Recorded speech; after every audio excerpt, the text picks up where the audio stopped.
I hate going to the dentist, and it's not for the typical reasons. I'm not afraid of drilling and scraping and clamping. Okay, I'm a little afraid of those things, but I mostly hate it because it kills my self-esteem. It's never good news. It's never, wow, great job, your mouth is perfect, go home, celebrate. Instead, it's, well, I found this little problem that's gonna be annoying to fix, and in the meantime, just don't smile at all. And don't forget to floss. They're never impressed with my flossing. But you could argue that it's all in my best interest. I should want tip-top oral hygiene, but I can't shake the feeling that my dentist thinks I'm an idiot, and for that reason, I delay my checkups. Which isn't good for anyone. All of this is a central problem for health communicators. How do you convey health information without appearing to pass judgment? Do we really have to hold people's hand to get them to brush their teeth? Yeah, we kind of do. You're listening to Opinion Science, the show about our opinions, where they come from, and how they change. I'm Andy Luttrell, and this week I talked to Allison Earl. She's an associate professor of psychology at the University of Michigan, and her research is all about when people close their eyes to health information, and what we can do to deliver that information in a less threatening way.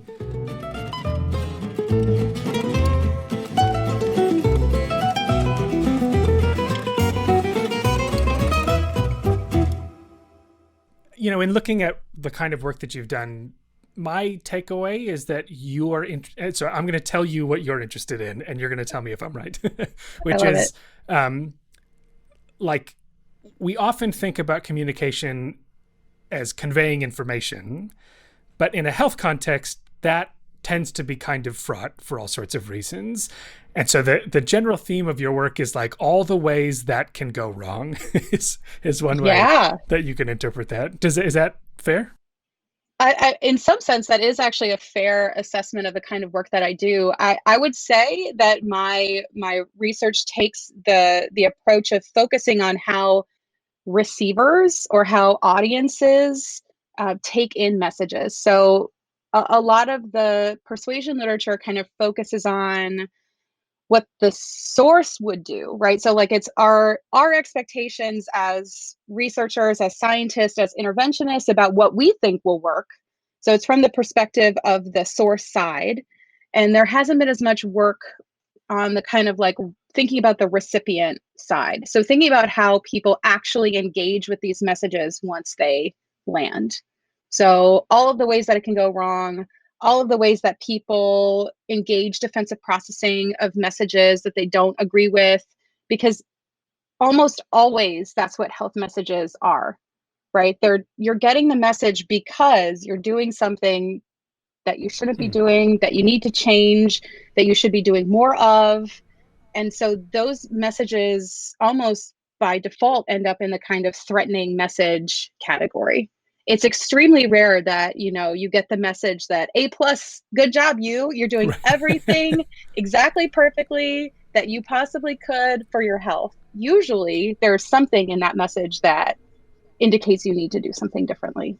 So are a lot of these messages like you said, I'm getting it because someone decided I need this information versus, another kind of messaging would just be like, the news did a story about health and wellness and everybody's getting this message. Are both of those equivalent, do you think, or one more common than the other that you've looked at? So people tend to make the attribution that they are receiving health messages because of something about themselves. So whether or not that is the source's intention, whether or not it's a mass media campaign where everyone is expected to learn about caffeine consumption, the attribution that people make when they get those messages is that it is something about them. It does feel personal. It does feel about the self. So I'm receiving this message because the source thinks it's relevant for me, not necessarily because I think it's relevant for me. Is that something that you think distinguishes health information from other kinds of messages? Because there are all sorts of messages that don't feel personal in quite that way. Is there something special about health communication that makes it feel this way? Andy, I don't have any data for this. This is a complete hunch, but I feel like the answer to that is yes. And so part of the Uh-huh. reason I have moved my work into this kind of intersection between attitude and identity is because I think that overlap is more pronounced for health messages, because health messages are about the self, right? So Hmm. the kinds of threats that come up in response to health messages, they have overlap with other kinds of messages like political messages or other kinds of persuasive messages that are trying to get you to change your behavior. But there is something, my intuition is that there is something that is more about the self for the kinds of health messages, because the consequences of not engaging with the recommendations is about the self. It's your health, it's your well-being.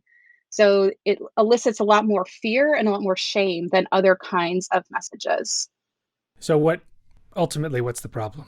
You go, well, deal with it. what's the like what are the implications of the fact that health messaging evokes those kinds of reactions to people? I think that it, as you identified earlier, there's just a lot more landmines.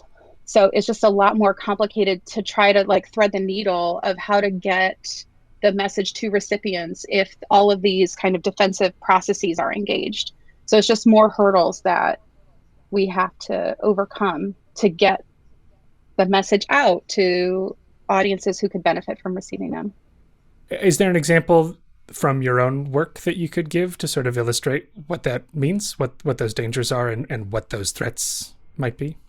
Oh my gosh, there's so many examples. Let me think if So a lot of my work focuses on health and health communication, and I've done a lot of work in the context of HIV prevention. And so one of the kind of early errors that HIV prevention messaging made was to conflate identity and behavior. So health communicators in the HIV prevention world treated people who engaged in high risk behavior as high risk individuals instead of focusing on the behavior. And that for, I'm going to give you a specific example because I think it's hard to understand in the abstract, but makes a lot of sense in the concrete. So, for instance, these messages would target gay men as a high risk category. So they would ask people in the context of an HIV prevention screening, do you have sex with men? That's a behavior. And then they would label them with the identity, oh, you're a gay man. And recipients wouldn't necessarily claim a gay identity, even though they were engaging in the high risk behavior. So the identity label as being high risk, being a gay man, people reacted against that. They didn't want to engage with messages that were targeted to gay men because they didn't view that as their identity, even though they were engaging in the high risk behavior that the message was trying to get out to them. It was the behavior that is the high risk thing and not necessarily the identity. But people reacted against being labeled with the identity even while they were engaging in the high risk behavior. So then you see the development of the label men who have sex with men as the category label rather than gay men. And that makes it more threatening. Is that what you're saying? So being so labeling the behavior men who have sex with men is less threatening than labeling the identity Mm-hmm. gay men, because people don't necessarily believe that they are part of that identity group Mm-hmm. even while they're engaging in the high risk behavior associated with that identity group. Yeah. So these messages kind of get internalized as like, this is about me, not this is about something that I've done. Yeah, so as a HIV prevention scientist, you know like imagine, you come into the clinic and I say, "Do you have sex with men?" And you say, "Yeah, sometimes." And then I say, "Well, here's a brochure about gay men and HIV." And you're like, Mm. "Whoa, whoa, whoa, whoa, whoa. Whoa, whoa, Hmm. whoa, whoa, whoa. I'm not gay." And you're like, "But you just told me that you have sex with men." No, no, no, no, no. I'm not gay. I have sex with men, but I'm not gay, right? So it's like that dissociation between the identity and the behavior becomes very important because people didn't want to claim the identity. And there's a whole host of sociocultural reasons why people didn't want to take up that label, particularly in the 80s and 90s when the AIDS crisis was kind of at its peak, particularly in marginalized communities. among like Black communities or Latino communities where that label is even more stigmatized, particularly in the early days of the HIV epidemic. So these feelings of threat, do they result in people not believing the information, rejecting the information, not looking at the information? What's the, ultimately, what's going awry? Kind of all of the above. So there's a lot of ways that people can engage defensively with persuasive messages, as I'm sure you know and have talked with others on this podcast about. Just to summarize some of the big categories, the first one is they just ignore the information. So they just go like, nope, that's not for me. So denial is kind of the most primitive of the defense mechanisms, right? So if I can get out of it by ignoring it, that's probably what I'll do. If that fails, then you get things like counter arguing the message, where you say, well, I only have sex with people I know, so that's not really that risky because they're clean. And so if you're trying to tell me that I need to use a condom, then you're implying that they are not clean. And so that becomes the belief that's harder to move around because I think that I am okay, I'm doing it safely. You get things like source derogation, where like, who are you to tell me how to live my life? You're not an expert. What are you doing? So you get this kind of like denial / ignoring, counter arguing the message, source derogation. And then you get things like selective attention, all down the line. Yeah, so these are like defensive reactions. Yeah, of all varieties, all flavors. exactly. So some of this speaks to selective exposure, which you've done plenty of work on. Would you mind sort of giving an overview of like what selective exposure is and how do we know that it's happening? Like as a scientist, how do you know that it's happening? So selective exposure is the idea that people are more likely to select or choose information that is consistent with what they already think, feel, and do. And they are more likely to ignore information that challenges what they think, feel, and do.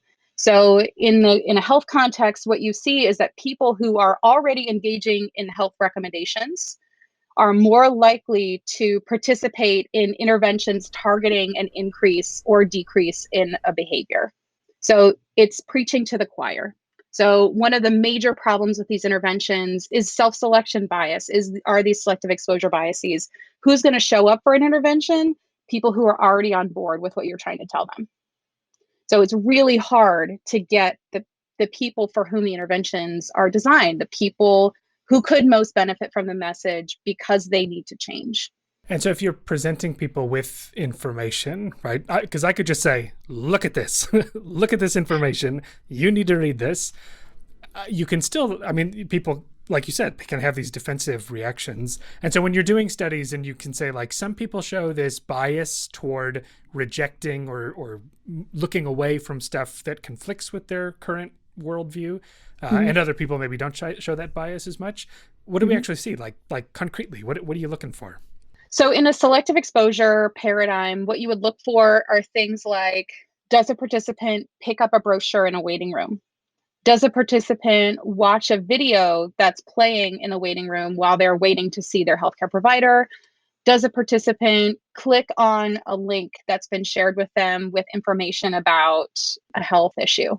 So do they choose to read, view, listen to information about a given topic? So you as the researcher will like create opportunities for people to get the information that they would need.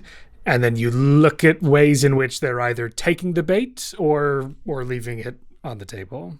Exactly right. So, I mean, in a laboratory setting, what you would do is bring participants into a lab room and you might have a table full of brochures.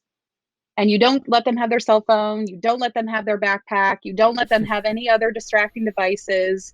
And you say something like, okay, I've got to get the questionnaire for you. It's in the other room. We were running late. I've got to go get it. I'll be back in a few minutes with your task for today. Please just wait here. And so the participant is sat in the room with the information, and then you can unobtrusively observe, which means you watch them without them knowing that they're being watched, and see whether or not they pick up any of the information. So that would be the exposure task, is do they choose the information or not? And you can also measure how much attention they pay to the information. So for instance, how long they read the brochure, how long they watch the video, how long they spend on the web page. You can ask them to self-report how much attention they paid to the information. And it turns out that actually is quite predictive of the other measures of Hmm. self-report. People are usually pretty willing to tell you, like, no, I didn't pay attention to that.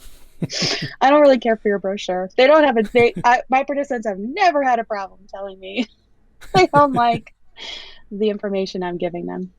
It seems like there's a general tendency for people to have a bias to sort of turn away from the stuff that is threatening to them, either Mhm. because, well, and this is one of the things that I was thinking about, because oftentimes selective exposure is about this information disagrees with what I already believe, Yes. which is a little different from just saying this information makes me feel bad.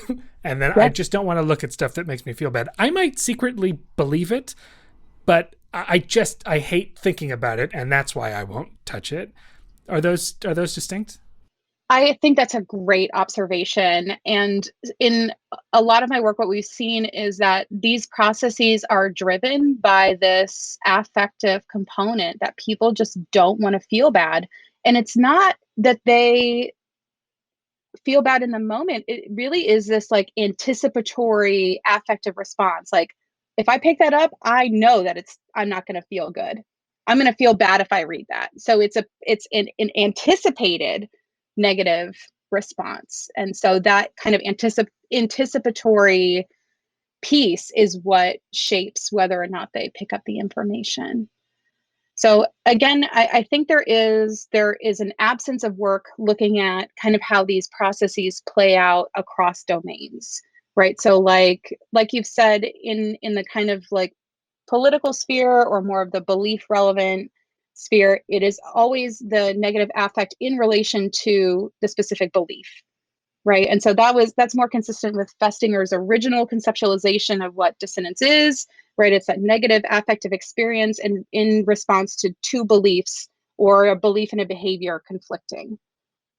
What I've seen in the health world is I think more consistent with Aronson's understanding of what dissonance is, which is the overlap with the self.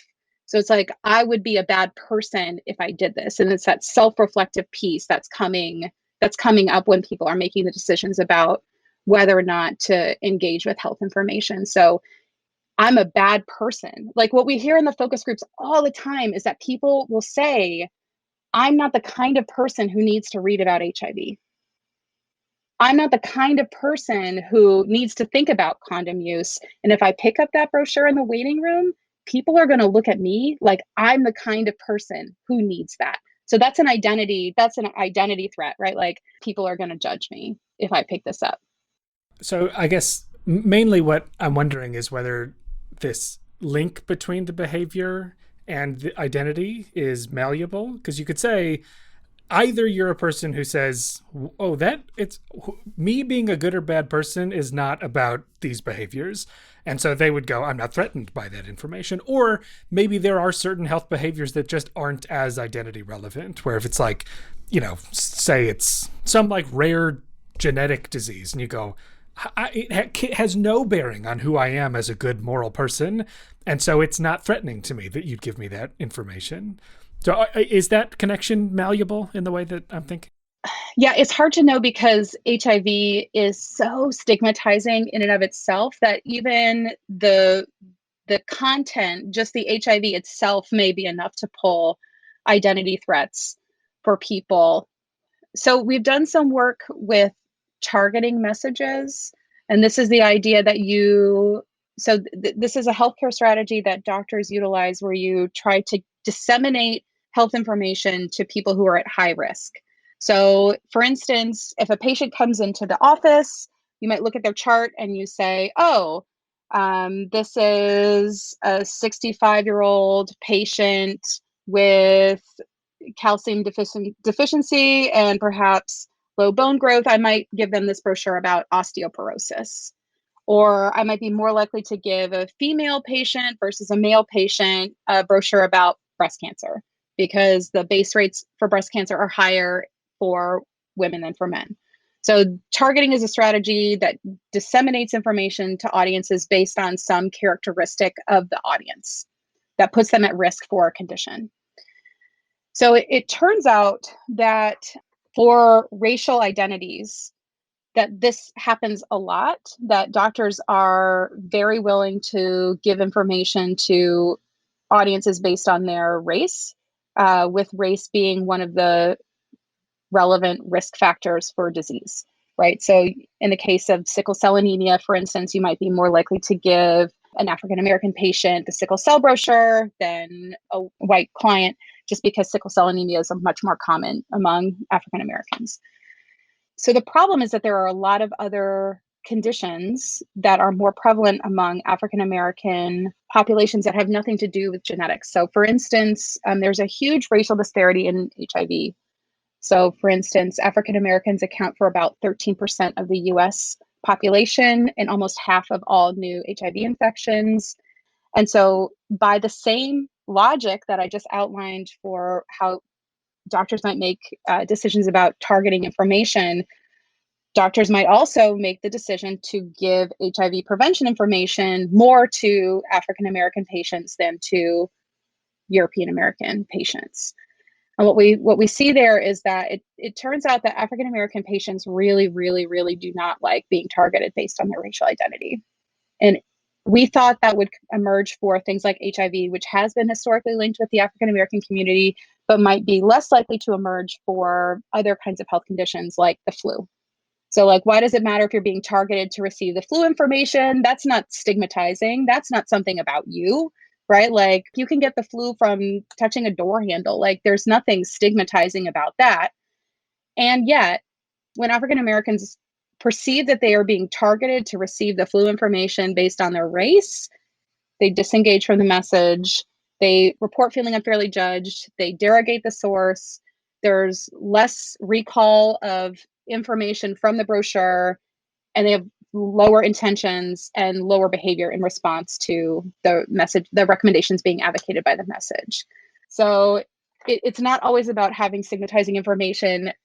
From my work, it suggests it's how people make sense of why they are receiving the information that's important, more so than the information itself. So it's the attributional piece. It's that, why am I receiving this health information? That is the really important decision point at which people decide whether or not to engage or disengage from information. So in that example with the flu, it's because there's the perception that it's now linked to identity. But if instead it was just like, it's flu season, we're giving this to everybody, would you expect the same sort of disconnect, that people would read into it like, oh, this must be about I'm a bad person? Or is there a way to convey that information that's just like, we're giving this to everybody because it's flu season? Yeah, that was the control condition. So the control condition was like, everybody's getting this information. You receive this because of a randomly generated computer algorithm. And we played around with different control conditions. And it turns out that if people actually believe you that they are getting it randomly, then the effects go away. They don't always believe you that it's random. And if they don't believe that it's random, then you get those same kind of disengagement effects. But that's a great question. And yes, you're right. If you can make people feel like it's not about them, then they're more likely to listen to the message. So as a communicator, that sounds like a good strategy, like to be mindful of not making it seem as though this is a value judgment on you, right? To say this is information that is relevant to a human that thrives in the world. But I don't know, maybe sometimes you can't get around it. You go, I mean, you are in a risk group. This is why I'm giving this to you. Yeah. Jeff Stone actually has some work also that suggests that if you fill in the attributional gap for people, so for instance, if doctors say, I'm giving you this information because, and you give them a reason, they're much less likely to react defensively to that message. So I think a really important take-home point is that if you don't give people an attribution for why you are giving them the information that they're giving, why you're asking them to do the thing that you're asking them to do, then they're just going to fill in the gap. And they're going to fill in the gap with whatever explanation is the most salient in their lives. So for health communicators or burgeoning health communicators out there, just please be mindful that your audiences might have different attributions for why you're doing what you're doing than you have attributions for why you're doing what you're doing. And it seems for health stuff, because it's so scary, right, that we know uncertainty drives people to look for those answers, right? Whereas other kinds of contexts, you go, oh, that's weird that they did that, and I don't care, la, la, la, la, la. My day is going on. Whereas with health, it's like, oh, my doctor gave me this pamphlet. Like, should I be, like, what do they think? Are they saying that I'm doing something wrong? And so it sounds like this is a scenario that if it's unclear, people will make up whatever story seems to fit, which can often be the scariest or most threatening story that unfortunately causes them to disengage from it, right? I think that's exactly right. And I don't know why. I mean, it is, I think, an open question. I think it's certainly an interesting question because so often, the fundamental attribution error is called the fundamental attribution error for a reason. So we are more likely to make dispositional attributions about why other people do the things that they're doing. Why don't we do that in a health context? Why don't we say, wow, there's something strange about that doctor that they're giving me this Right. health information. It seems to be like, why am I getting this information? What is it about me?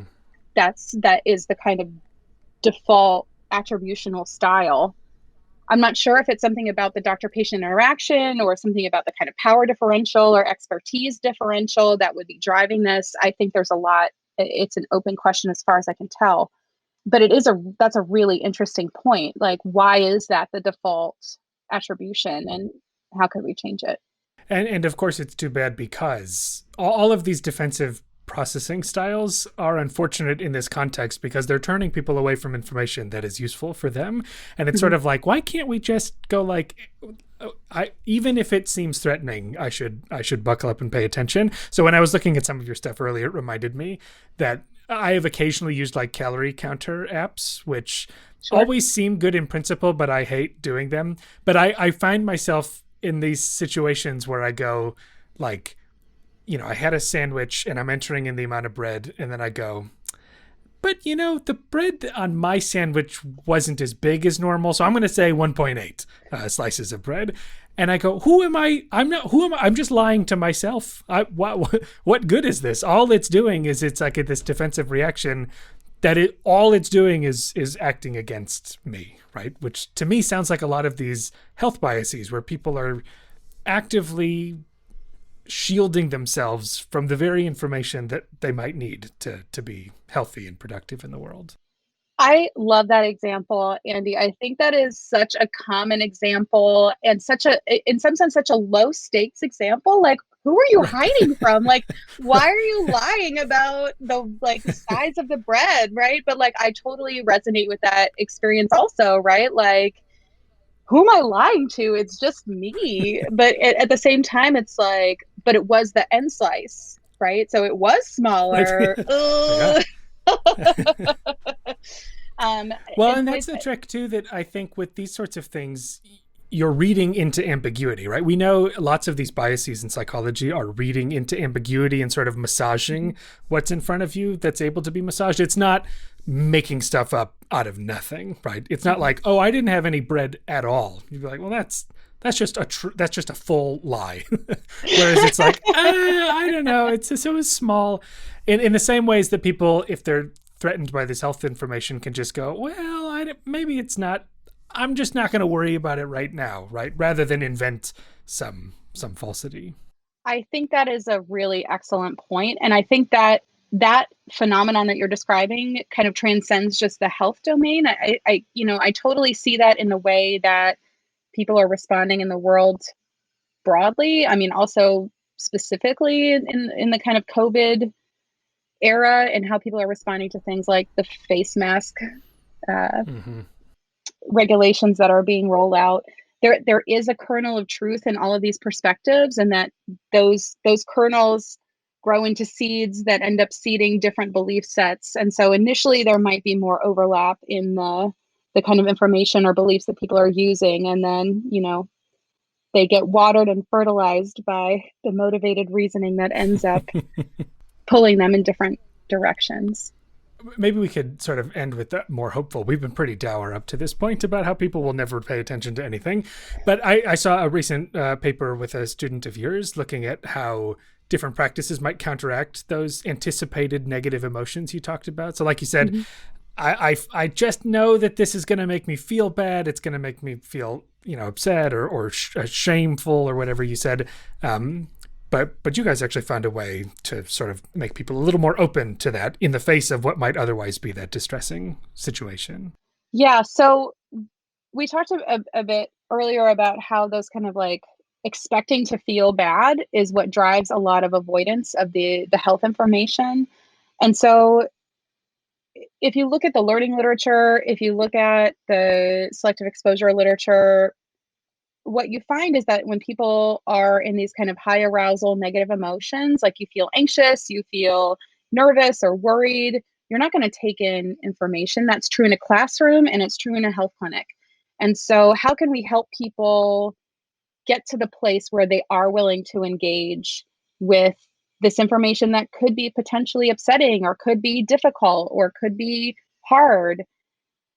And one of the ways that we found is to try and calm yourself down. So we used either a 10-minute mindfulness intervention or a 10-minute relaxation training. So it's a systematic relaxation. So you start by relaxing your toes, and then you relax your ankles, and then you relax your calves. So it's like this progressive relaxation technique.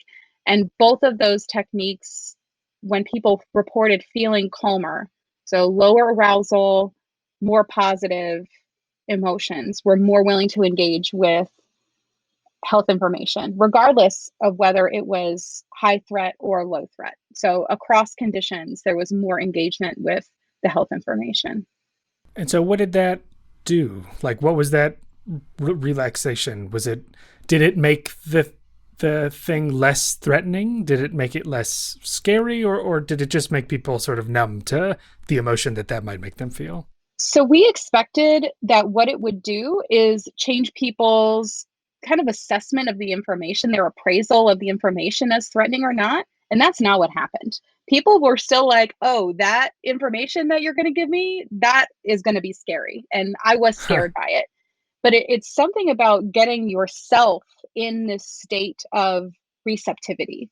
So the kind of low arousal, positive affect state, that, if you've ever taken a yoga class or done a kind of meditation, at the end of it, if you feel that sense of calm, the sense of low arousal, positive affect, you can put yourself in a place where you feel like no matter what comes, I can handle it.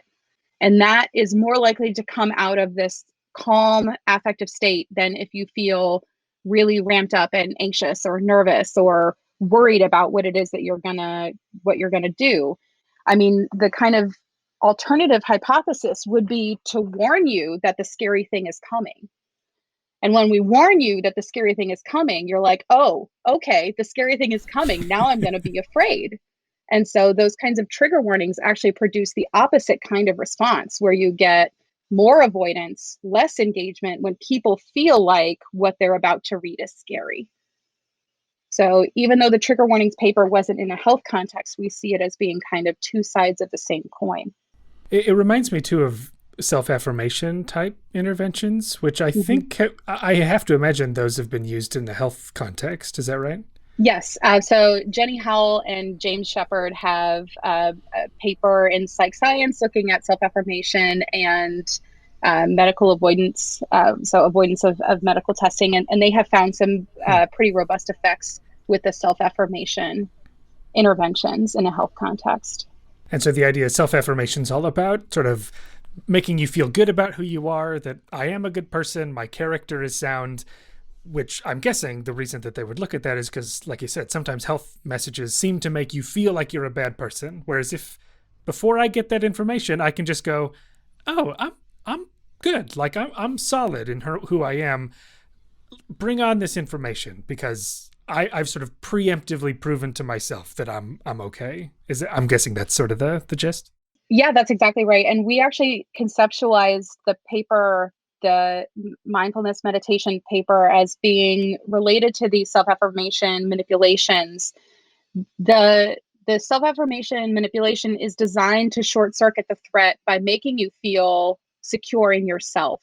So there is a literature on self-affirmation effects in medical avoidance, but the self-affirmation literature broadly is quite messy. And so figuring out exactly what to affirm and how to affirm it to get the effects that you are looking for is tricky.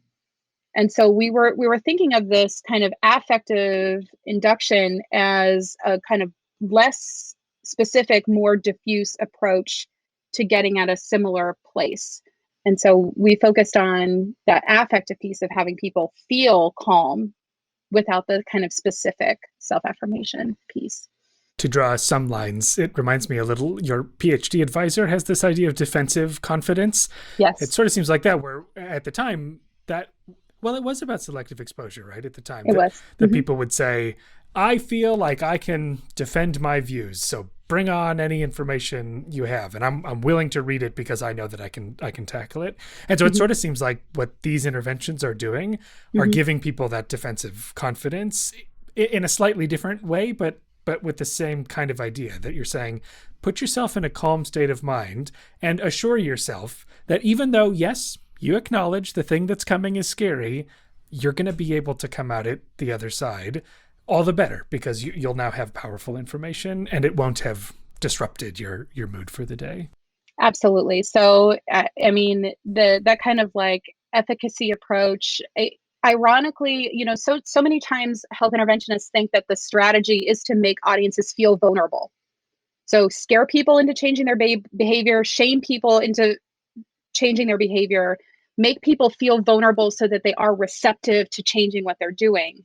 And what we're finding is that it's the complete opposite approaches that are actually the most effective. So make people feel confident that no matter what they're going to come across, that they can enact the changes that they need to protect themselves and protect their family. That's a very inspirational point to end on. Allie, thanks so much for sharing the stuff that you've done and giving, hopefully, to health communicators some notion of what they're up against. Thanks so much, Andy. It was really great to be on the show.